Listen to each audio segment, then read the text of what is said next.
अस्सलाम वालेकुम viewers, welcome to my channel Rose health and beauty tips. कैसे हैं आप? उम्मीद करती हूं कि अल्लाह के फजलो करम से ठीक होंगे। जब से एक औरत को ये पता चलता है कि वो प्रेग्नेंट है, उसकी कोशिश होती है कि वो हर वो काम करे जिससे उसके बच्चे की ज़हनी और जिस्मानी ग्रोथ अच्छी हो।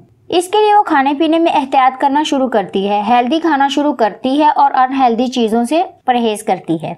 इसी तरह वो काम करने से परहेज करती है जिस काम की वजह से उसको बच्चे को नुकसान हो सकता है। इन शॉर्ट वर्ड्स, वो हेल्दी लाइफस्टाइल को अपनाने की कोशिश करती है। इसके साथ साथ जैसे ही आपको मालूम पड़ता है कि आप प्रेग्नेंट हैं, आप अंदाज़ा लगाना शुरू कर देते हैं कि अगर आपके यहाँ लड़का होगा कि आप उसकी शॉपिंग किस तरह की करेंगी, और अगर लड़की होगी तो उसकी शॉपिंग किस तरह की होगी, उसका रूम डेकोरेट किस तरह का होगा, उसका नाम क्या रखा जाएगा, वगैरह वगैरह। इसके लिए लोग मुख्तलिफ किस्म के जेंडर प्रेडिक्शन टेस्ट भी करते हैं, जिनमें से सबसे ज्यादा मशहूर baking soda gender prediction test है।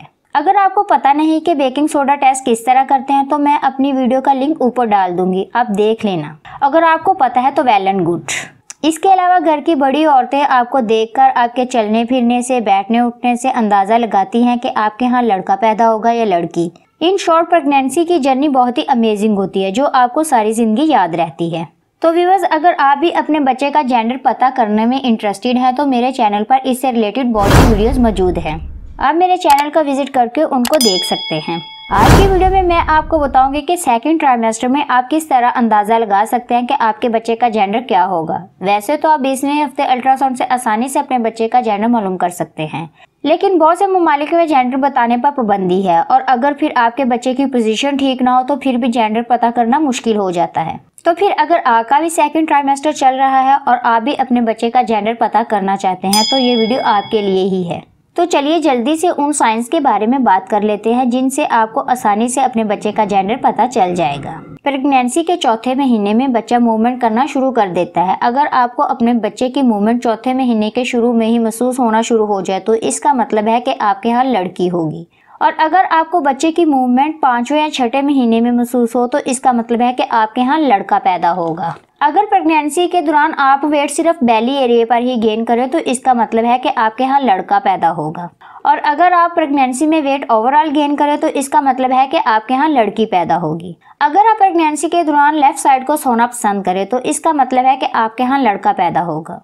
और अगर आप प्रेगनेंसी के दौरान राइट साइड को सोना पसंद करें तो इसका मतलब है कि आपके यहाँ लड़की पैदा होने के चांसेस ज्यादा हैं। अगर आप फर्स्ट ट्राइमेस्टर में अपने बच्चे का जेंडर पता करना चाहते हैं तो इस पर मैं पहले ही वीडियो बना चुकी हूँ, आप ऊपर दिए गए लिंक पर क्लिक करके देख सकते हैं। साथ ही साथ अगर वीडियो अच्छी लगी हो तो लाइक और शेयर भी कर दीजिएगा और मेरे चैनल को सब्सक्राइब करना मत भूलिएगा।